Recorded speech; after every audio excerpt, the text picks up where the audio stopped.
Hi ಎಲ್ರಿಗೂ ನಮ್ಮ ಅಡುಗೆ ಅರಮನೆ ಯೂಟ್ಯೂಬ್ ಚಾನಲ್ಗೆ ಸ್ವಾಗತ.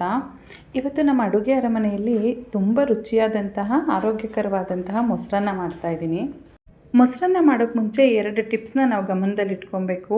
ಒಂದು, ಯಾವಾಗಲೂ ಬಿಸಿ ಅನ್ನಕ್ಕೆ ಮೊಸರನ್ನ ಕಲಿಸ್ಬಾರ್ದು. ಎರಡನೇದೇನು ಅಂದರೆ, ಅನ್ನಕ್ಕೆ ಮೊಸರು ಕಲಸೋಕ್ಕೆ ಮುಂಚೆ ಮೊಸರನ್ನ ಚೆನ್ನಾಗಿ ಬೀಟ್ ಮಾಡ್ಕೋಬೇಕು. ಆಗ ಮೊಸರನ್ನ ತುಂಬ ಟೇಸ್ಟಿಯಾಗಿ ಬರುತ್ತೆ. ಈಗ ಹೇಗೆ ಮಾಡೋದು ಅಂತ ನೋಡೋಣ. ನಾನು ಅರ್ಧ ಲೀಟ್ರಷ್ಟು ಮೊಸರು ತೊಗೊಂಡಿದ್ದೀನಿ. ಮೊದಲು ಇದನ್ನು ಚೆನ್ನಾಗಿ ಬೀಟ್ ಮಾಡ್ಕೋಬೇಕು. ಮೊಸರು ಮನೆಯಲ್ಲೇ ಮಾಡಿದರೆ ತುಂಬ ಒಳ್ಳೆಯದು.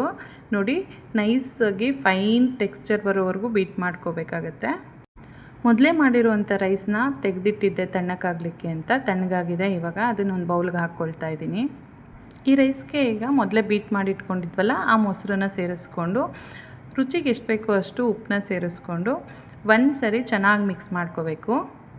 ನೀವು ಯಾವುದೇ ಊಟ ಮಾಡಿ ಕೊನೆಯಲ್ಲಿ 1 ಹಿಡಿಯಷ್ಟು ಮೊಸರನ್ನ ತಿಂದರೆ ಆಗಲೇ ನಿಜವಾಗ್ಲೂ ತೃಪ್ತಿ ಸಿಗೋದು, ಮತ್ತು ನಿದ್ರೆ ಕೂಡ ತುಂಬ ಚೆನ್ನಾಗಿ ಬರುತ್ತೆ. ನೋಡಿ, ನೀಟಾಗೆಲ್ಲ ಕಲಸಿಟ್ಕೊಂಡಿದ್ದೀನಿ. ಈಗ ಇದಕ್ಕೊಂದು ಒಗ್ಗರಣೆ ಕೊಡೋಣ. ಮೊದಲು ಒಂದು ಬಾಣಲಿಗೆ ಸ್ವಲ್ಪ ಎಣ್ಣೆ ಹಾಕ್ಕೊಂಡು ಸಾಸಿವೆನ ಸಿಡಿಸ್ಕೋಬೇಕು. ಸಾಸಿವೆ ಚೆನ್ನಾಗಿ ಸೀಬೇಕು. ನಂತರ ಇದಕ್ಕೆ ಒಣ ಮೆಣಸಿನ್ಕಾಯಿ ಮುರಿದು ಹಾಕ್ಕೊಂಡಿದ್ದೀನಿ.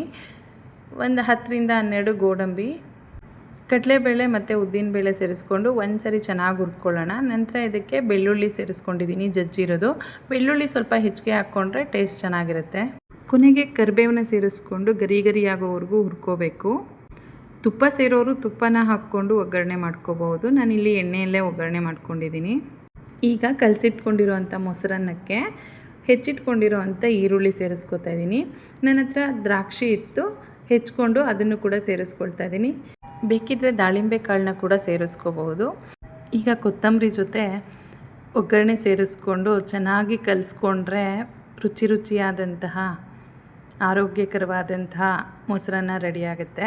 ಈ ರೀತಿಯಾಗಿ ಮೊಸರನ್ನ ಮಾಡಿಕೊಟ್ರೆ ಮಕ್ಕಳಷ್ಟೇ ಅಲ್ಲ, ದೊಡ್ಡವರು ಕೂಡ ಹೊಟ್ಟೆ ತುಂಬ ತಿಂತಾರೆ. ಆಗ ಅಡುಗೆ ಮಾಡಿದ ನಮಗೂ ಕೂಡ ಸ್ಯಾಟಿಸ್ಫ್ಯಾಕ್ಷನ್ ಸಿಗುತ್ತೆ. ನೀವು ಈ ರೆಸಿಪಿನ ಟ್ರೈ ಮಾಡಿ ಹೇಗೆ ಬಂತು ಅಂತ ಕಮೆಂಟ್ ಮಾಡಿ ತಿಳಿಸಿ. ಹಾಗೆ ನನ್ನ ಚಾನಲ್ನ ಸಬ್ಸ್ಕ್ರೈಬ್ ಮಾಡ್ಕೊಳ್ಳೋದು ಮರಿಬೇಡಿ. ಈ ವಿಡಿಯೋ ಇಷ್ಟ ಆಗಿದರೆ ಲೈಕ್ ಮಾಡಿ, ಶೇರ್ ಮಾಡಿ.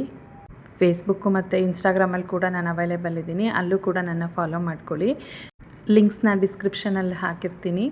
Thank you for watching and love you all.